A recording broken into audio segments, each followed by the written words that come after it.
Dieu bénit tout le monde qui peut regarder sa vidéo là aujourd'hui. Je voudrais parler avec toi le signe qui accompagne ceux qui vraiment marchent selon la volonté de Dieu. Ban signe qui accompagne ceux qui vraiment peuvent combattre le bon combat de la foi.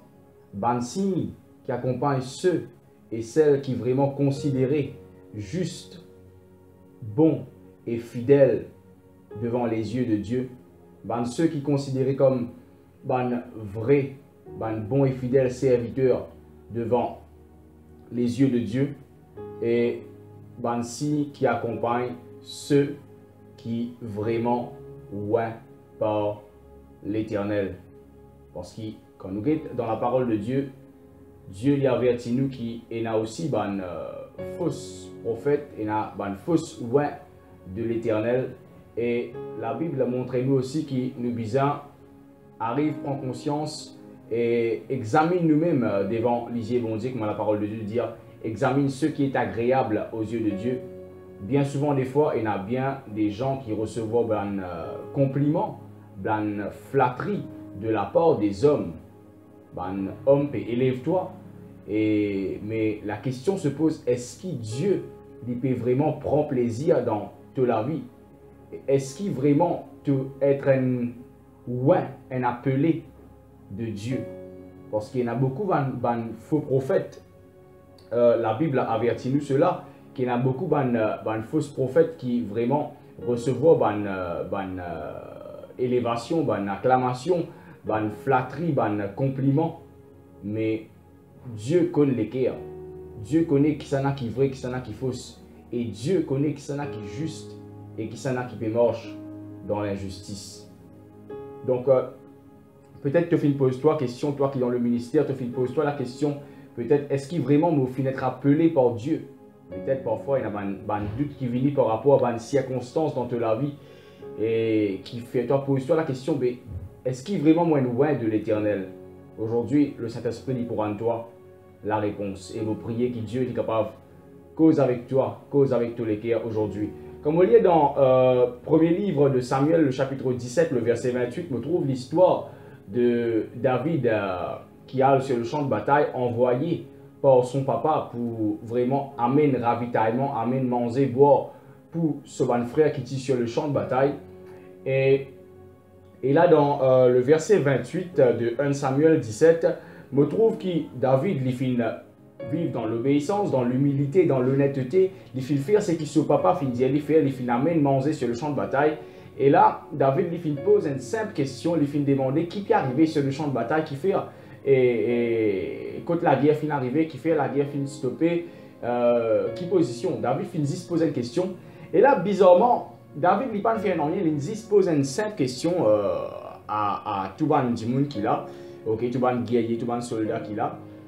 Et bizarrement, nous trouvons qu'Eliab, le grand frère, le frère aîné de David, est vraiment irrité contre David. La Bible dit comme ça, Eliab, son frère, dans le verset 28, Eliab, son frère aîné, qu'il avait entendu parler à ses hommes, fut enflammé de colère contre David. Et il dit, pourquoi es-tu descendu et à qui as-tu laissé ce peu de brebis dans le désert?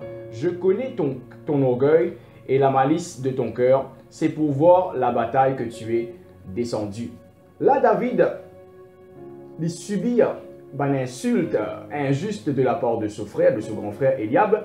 Et nous trouvons qu'il subit aussi une accusation et vraiment méprisant de la part de son frère. Pourtant, quand nous guettons l'histoire dans le chapitre 17, David envoyé par son papa, il marche dans l'obéissance par rapport à la parole que son papa finit de lire, à la commission que son papa finit d'avoir lire, il vit dans l'honnêteté, dans l'humilité, et là il y a le service au bon frère sur le champ de bataille.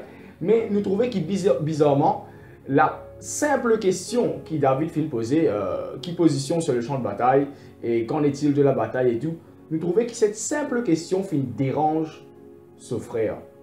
Et laisse-moi dire toi qui sa question que David finit poser là, ça une parole que David finit dégager là, ça finit dérange Eliab qui fait parce qu'il spirituellement comprend cela, parce que David dit ouais par l'Éternel. Nous trouvons que David lui pose une simple question. Et là, David pas fait un ennui, mais ce frère, la Bible dit, Eliab fut enflammé de colère contre David.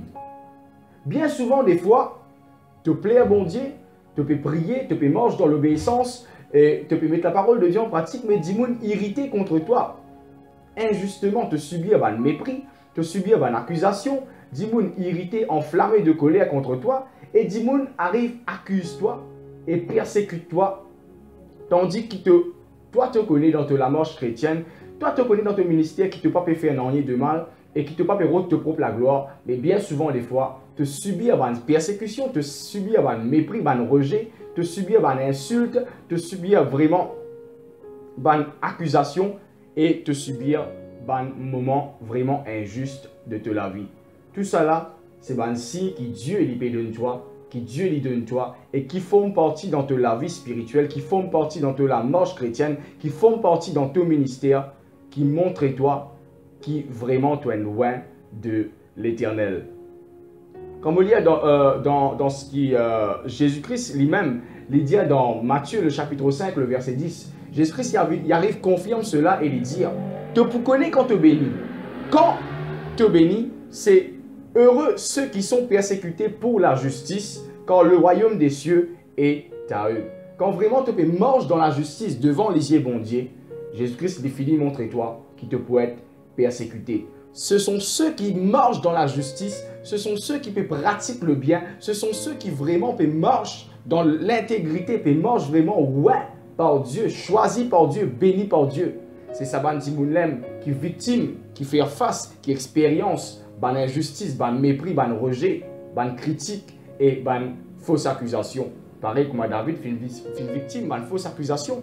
Si David vraiment tient à loguer dans cela vie, ne pense pas qu'il prend sa nourriture, qu'il ne soit pas de nuit là, et il pour déplacer, lever de bon matin, et il pour faire le déplacement morcé, et si pas galoper, il pour venir amener ça sur le champ de bataille.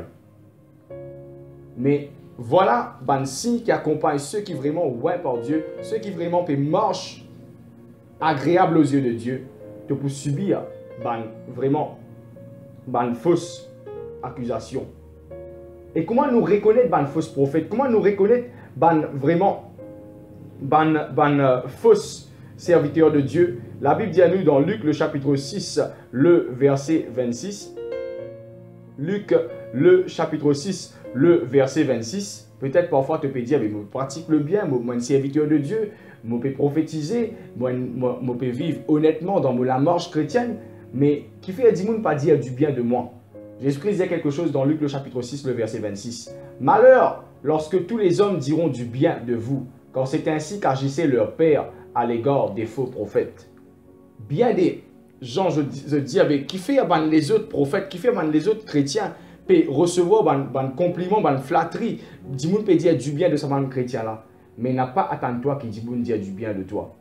Parce que quand dis-moi peut dire du bien de toi, Jésus-Christ dit malheur à toi. Beaucoup pensaient quand dis-moi peut flatter peut cause bien de autres, je peux vivre dans le bonheur. Mais Jésus-Christ lui dit malheur lorsque tous les hommes diront du bien de vous. Préférable que dis-moi peut cause te causer, préférable que dis-moi acquise-toi, préférable qu'il te peut subir une injustice, préférable qu'il te peut subir une persécution, parce que Jésus-Christ lui dit bénis, heureux sont ceux qui sont persécutés. Persécution, fausse accusation, insulte, mépris, rejet, c'est un signe qui vraiment te peut moche dans une position, dans une façon agréable aux yeux de Dieu. Et c'est Dieu qui élève toi autant convenable. C'est Dieu qui voit toi. C'est Dieu qui a un plan béni pour toi. Compte pour la grâce, bon Dieu. Compte pour la parole de Dieu. Qui, bon Dieu, il bénit toi, il fortifie toi abondamment. Amen.